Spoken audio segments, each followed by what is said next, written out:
Friends, 1112 days of war between Russia and Ukraine. In southern war zone, in Zaporizhia Oblast, Ukrainians made some gains towards north and northeast of Budlatsky, that is in Velika Novosilka regions.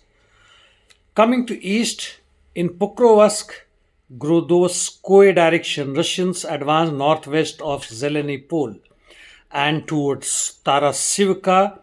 Ukrainians made some gains northeast of Shevchenko and west of Kotlin, which is southwest of Pokrovsk. In Kupiansk sector, that is northeast Ukraine, Ukrainians made some gains towards Sinkivka forest in the western side. As far as north of Kharkov is concerned, Volchansk, Russians have seemingly restarted their offensive operation on a low scale. Now coming to Kursk, where last 2 to 3 days the Russians' major offensive operation is going on for Sudzha. And it seems that Ukrainians are withdrawing from many places or are endangered or being encircled. Ukrainian Army Commander-in-Chief Syrsky has said, though, that the withdrawing for the battle position is actually regrouping and taking a better position.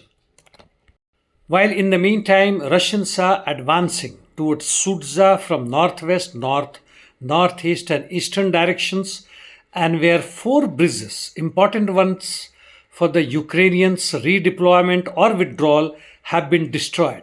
And now, as far as Kursk region is concerned, the Ukrainians hold less than 200 kilometers square.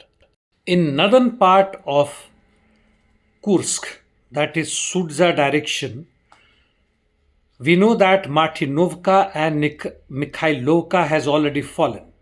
Russians have also taken over Ivashkovsky, Kubatkim, Zazulevka, Yuzhny, Bogdanovka, and northern part of Kazachaya Lokanya, which is also, as per information, might have fallen, while the Ukrainians have retreated south of Lokanya River, and Russians have also taken over Pravda. In south of Sudzha, Russians have taken over Kolnukov, Agronom, Bunda Rivka, and Mirny.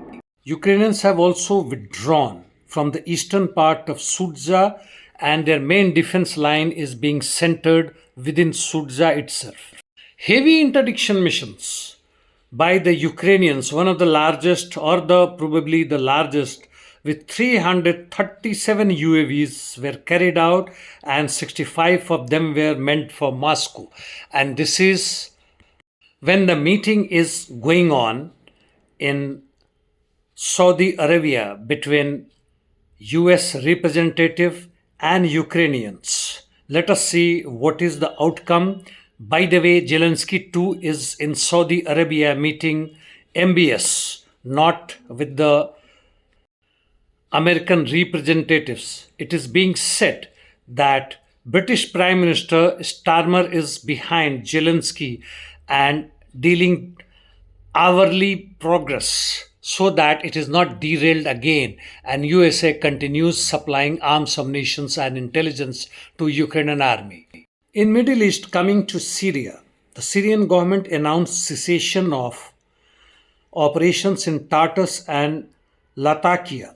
Here, 830 civilians have been killed, and 231 government forces and 250 opposition forces total have surpassed thousands, a massacre.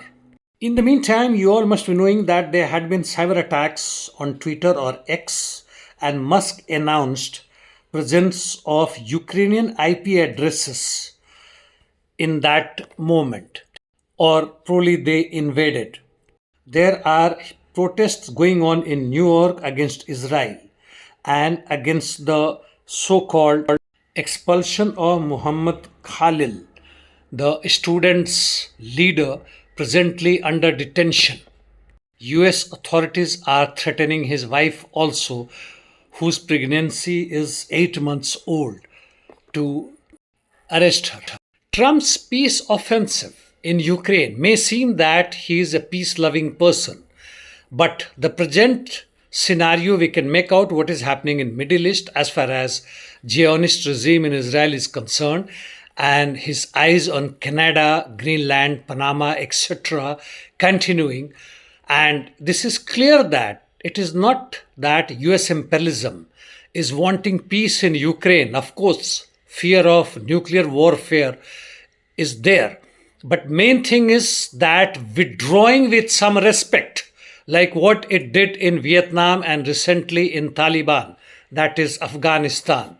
Otherwise, as far as US imperialism is concerned, whatever turns and twists it is taking, in essence, it remains same, probably more dangerous than ever, because its lust for more control over the world market, more profit, more plunder, has not been abated at all. People's protest, though divided and not on right path, is continuing globally. In between, whenever I have got opportunities, I have brought them in front of you. You must see what is happening and what is your own role in this. It's not a big lecture by me, but it is the essential of our survival for the future in a better way. Well, that brings an end to my talk today. Thank you.